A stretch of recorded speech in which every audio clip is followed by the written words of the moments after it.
So I just got my order in from Jersey Worms. I ordered a starter colony of 20 females and 10 males.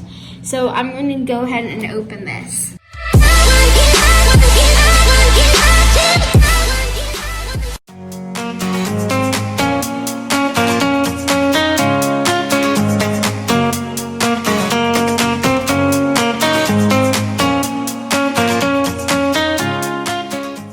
Okay, so there are two different ways that you can get them. You can either get them in a container or a bag like this. So first I'm going to show you how to set up their enclosure type thing, and then I'll actually open the Dubia Roaches in a minute. But first, you're obviously going to want something to keep them in. Now, if you're just keeping them for a few days or a week or something to feed them off, you can use something as simple as this and just drill some holes in it. But if you have more, or you're starting a small colony, something around this size would be good. But if you have obviously a really large colony, something like a tote would be best. And I'll put a picture up on the screen of what that would kind of look like. But after you have the enclosure, if you're breeding, now this, like I said, only applies if you're breeding them. If you're just keeping them, you can keep them at room temperature just fine. But if you're breeding them, you're going to want a heat mat. Now this is the iPower one. This was the cheapest one I could find online, and it looks great.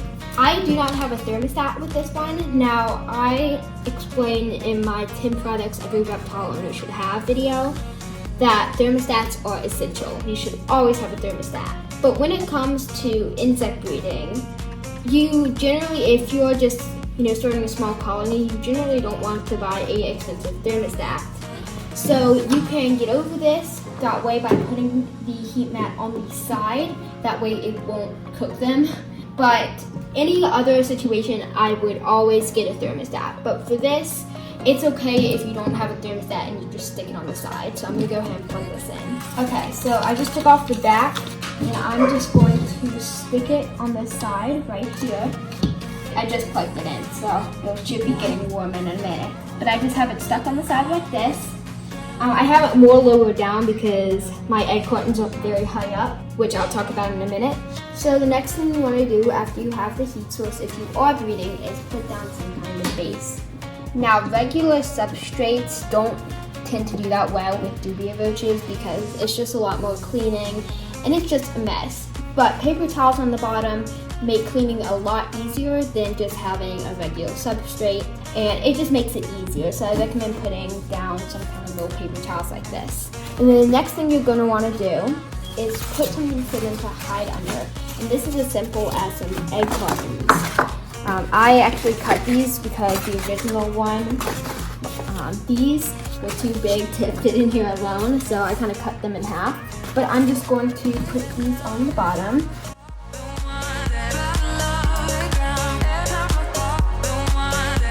Okay, and then you want something for them to drink out of. Now, any insect feeder will drown in just plain water. You can't give them straight water, they'll drown in it. So what you want to do is use something like these. This is from Miracle-Gro.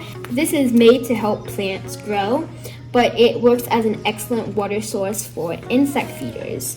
Now you can also use, what I'm about to show you, is a name brand food and water source. So let me get that. So I was saying you can also use these. This is cricket diet, but you use them for other insect feeders as well. And these are perfectly fine. And as you see, it provides food, water, and minerals. But these can get quite expensive. So if you're doing it for a lot of Dubia roaches, just getting this works great. So the normal ratio is around 1 part crystal to 4 part water. And it looks like a lot of water, but it will expand.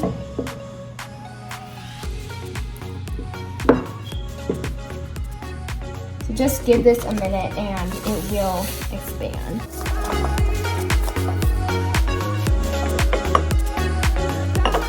So they aren't fully crystallized yet, but I'm going to put them in here anyway. Just a little water dish like this works well. I'm probably going to end up adding a bit more. But then you're going to want to have a food source for them.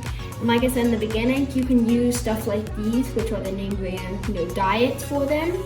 Or you can use potatoes, different types of vegetables. Fruit isn't usually recommended because they can mold quickly, and mold will kill your dubia roaches almost right away. So you don't want to do that. But just like potatoes and leafy vegetables and stuff like that will work. So I'm gonna grab some food. Okay, so I just cut up a potato. You don't need this many potatoes for this size. No amount of dubia roaches I'm gonna show you in a minute. But potatoes work very well. Just gonna kind of put them in there. I'm also gonna add one of these because like it does show it does have some good minerals in it. So I'm just gonna add 1 or 2 of these in there. So dubia roaches eat a lot, but if you put a decent amount of food, you should only check on them, every few days, and that will be fine. But just making sure they have food and water is all really you need to care for them. This is one of my first time using water crystals, so I'm not that experienced with them. But one part crystal to 4 part water is what I've heard usually works. Okay, so my sister is going to pour them in for me because whenever I get bugs in the mail, they kind of freak me out. I know, but she's just going to pour them in.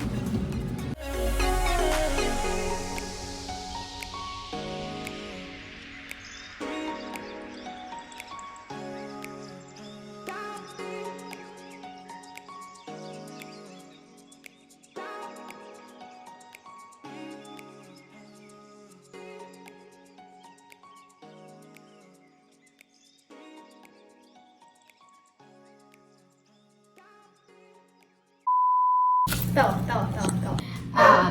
The actual substrate.